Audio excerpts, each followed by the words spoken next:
minutes of the show.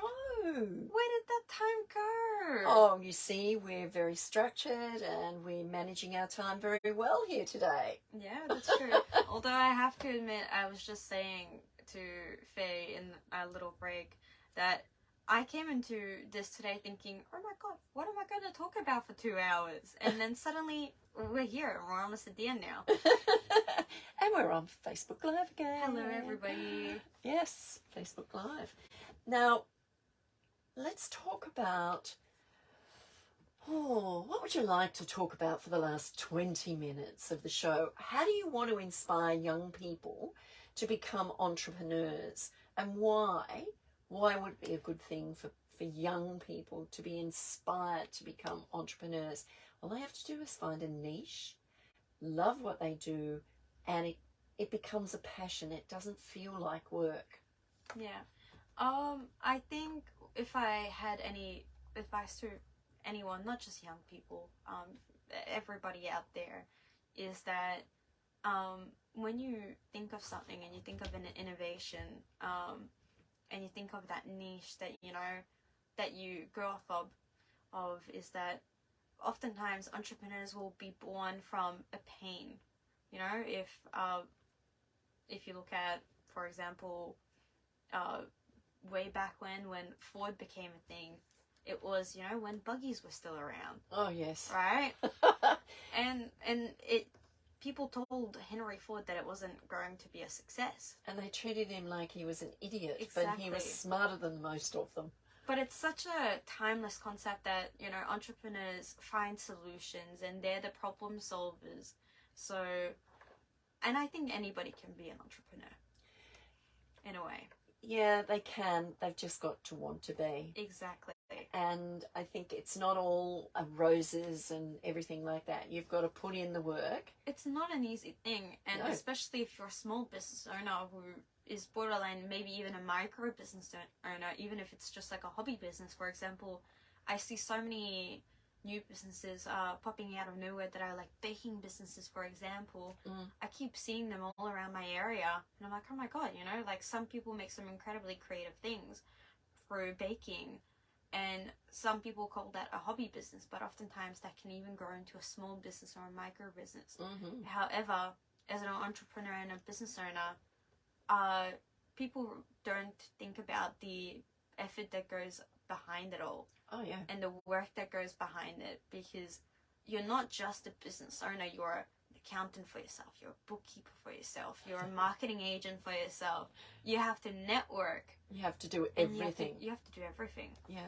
Until you get yourself to a certain stage where you might be able to bring on a VA or someone like that to support you doing certain things so that you can then get on and really grow the business.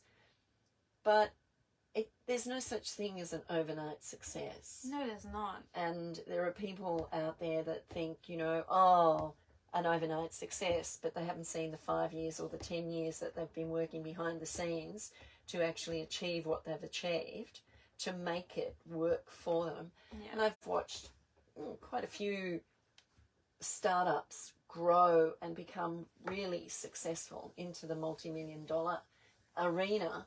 And it's not, people criticize them because they're successful. And I'm thinking, you know what? We can all be successful. Stop judging other people and get on with what you need to do for you. And everybody's success is different. Totally different. Totally different. You know, I always say there's an art in everything that you do, even when there's the garbos that pick up the rubbish, you know, the bins when they go out, or the people that go and pick up the rubbish with those little tongy things. There's always an art in it so that you don't get injured. So, you know, you don't have to be an entrepreneur, but if you choose to be, choose what you're passionate about. Choose what you love. Do something that you love. Yeah, and it doesn't feel like work. It's you know, it can get a bit tedious at times when you know that you have to do this and this has got to be done and that's got to be done. But you know what? At the end of the day, you're achieving something, you're helping people, you're supporting people who then themselves can become successful. Absolutely. in their own right. So it's like a ripple effect, really.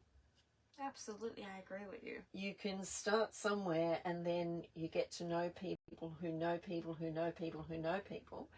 And, you know, you might work with all those people, but there's always a recommendation that you can be moving from here to here or over there, or someone wants your services.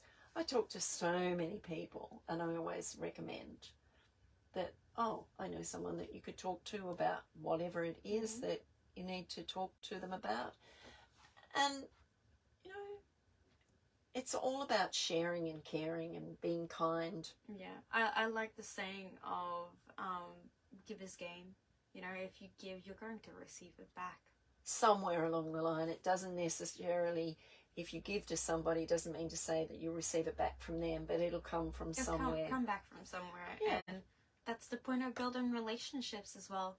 You know, if you build a relationship with somebody, let it be in whatever area, people will be inclined to help you and support you as a person. Yeah, yeah. And building relationships, building trust and relationships in business is a really important part. Yeah. Because people do business with people. They don't do business with what you sell. Yeah. They like you, so therefore they want to do business with you, so they'll choose you. Or someone else might be doing something a little bit different. And we're not always a fit for people. Absolutely. That's why, you know, there's, you know, 100 different types of electricians. There's 100 different types of plumbers. You're going to call the one that you trust. Yes. And the one that you have the best relationship, because you know they're going to listen to you.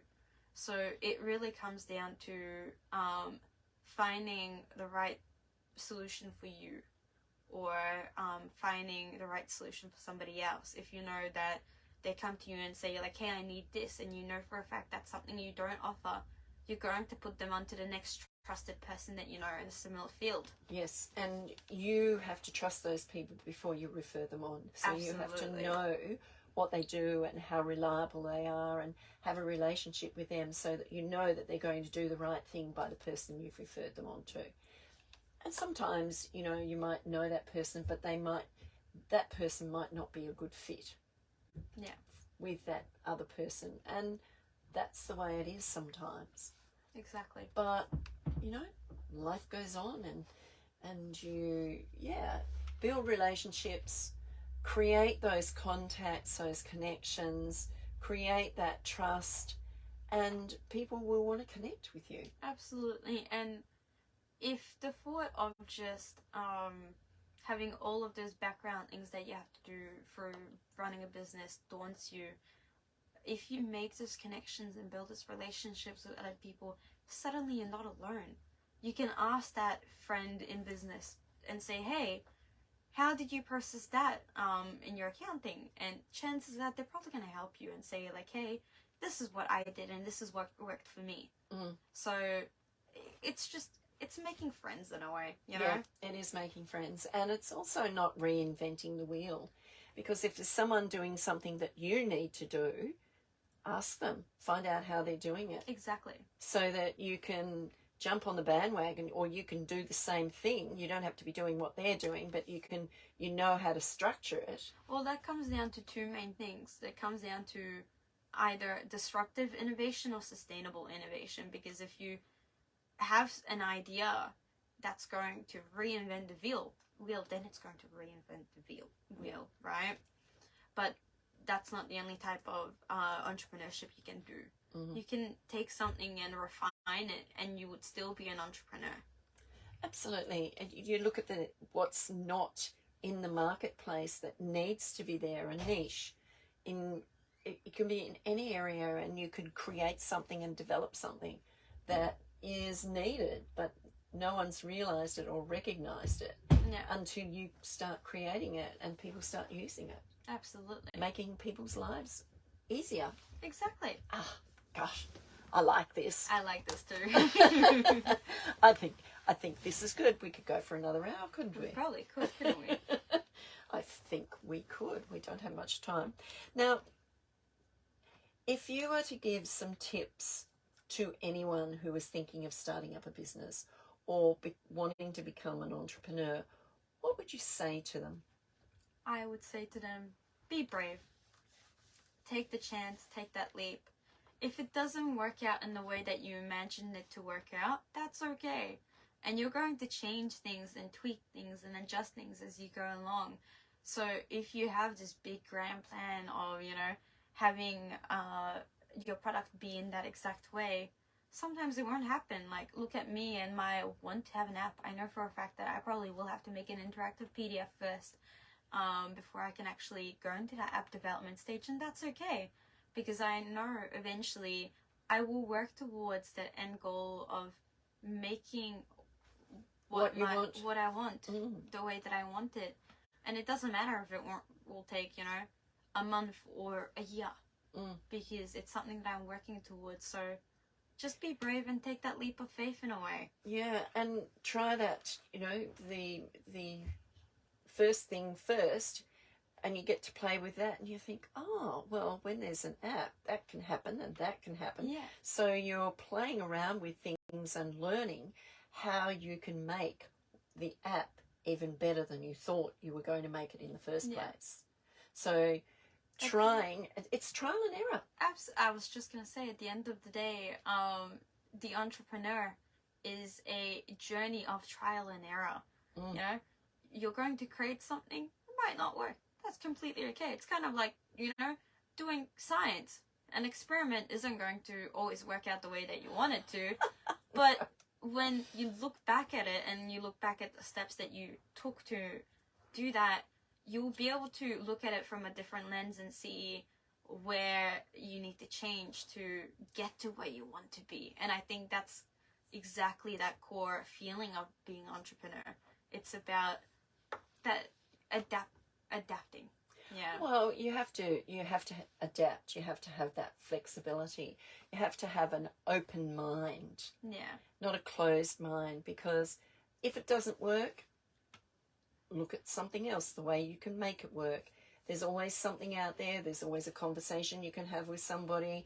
There's always a different way of doing things. I mean, absolutely. As you look at Henry Ford, and he knew what he wanted. And he got it done. And he got it done, but he used the people with the smart minds around him, because he knew they could do this and they could do this and they could do that. So he utilised all those people to get done what he wanted done, but he knew what he wanted. Yeah. So, and Albert Einstein, how many times did he try before he succeeded? And he got told that he wouldn't ever be able to do what he wanted to do. No, and that's true. It's really quite interesting to have that. Yeah. Look. It's exciting. It is exciting. And I think I would like to make one more point in the sense of... Absolutely. It's okay to be scared. Oh, because scared. If you're scared God. And you have that fear about that leap of faith you're going to take, it just means that you care about it. You're passionate about it. You want it to succeed. And if you take that fear and you turn it into drive, you're going to eventually get there. Yeah, and you've got to take the action. You can't sit back and procrastinate, because nothing happens if nothing happens. Exactly. If you don't take the action, and if the action's not right, try another way. Yeah. And if that's not right, try another way. But just keep having a go until you succeed at something, because what you started with might be something completely different over here. Absolutely. Something you've never thought of. How exciting's that? And you want to know something, Faye? Do you want to know the reason why ant planners is called ant planners? Tell us. It's because ants don't know the meaning of fail or give up. They find a way to climb over whatever that they're struggling with. And I think that's so relevant to being an entrepreneur, in my opinion at least. Absolutely. Never give up. Even, I always look at the water and I say the water has no boundaries. It will find a way to overcome whatever it is, if it wants to go over or under or around or whatever it might be. Absolutely. Same with ants. Yes. Exactly. Ants. Say that again. Ants don't know the meaning of impossible. They don't. Do we know the meaning of impossible? Absolutely not. Actually, I do. What? It's broken down into two words. I'm possible. I'm possible. You're possible. Everything's possible. You've just gotta imagine it. Yeah. And imagination is a very powerful tool. So true.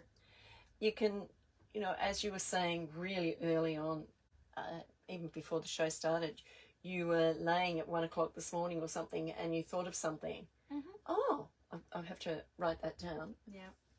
I would have written it down or told, I know what you mean. Yeah. Yeah. And so just so you don't forget, because when you go to sleep and you think of something and you just, all of a sudden you forget it and you wake up in the morning and you think, what was that thing? What was that thing? But if you've got a pen and paper beside your bed, or you've got your phone, you can record it, or you've got, different little things that you can say, hey, put that as a reminder for me. Yep. What time? Oh, 8:30. Oh, 9 o'clock. I have to be specific in the time. But anyway, that's okay. So, yeah. One more tip really quickly before we have to go. It's almost news time. Almost news time. Well, I think my last tip is to just take everything, take things by, the horn. Like, work with it, grab it, do it, and slot it into your plan. Slot it into your plan, Yeah. Absolutely. And the planner, if you want to get in contact with Arika, how can they get in contact with you? You can get in contact with me with absolutely any of my social media. I'm called Am Planners on Instagram, Facebook, LinkedIn, and my phone number and all my contact details are on my website, amplanners.com. Beautiful. So you can just send me a message, really. Yeah. And I'll respond to you as soon as possible. Yeah, fantastic. Thank you so much for coming in. I've been waiting for this for a long time. It's really nice to talk to a young, inspiring entrepreneur. Thank you so much, Faye, for having me. That's my pleasure. It is now news time. It is time for Monday Mash, but it's not Sam. I think it's Luke who's doing it today. I'm Faye Waterman. This has been A Conversation with Faye. I'll be back next week. Keep safe, keep happy, keep warm, and enjoy life. Manage your time so that you've got time to do the things you love. Bye from me for now.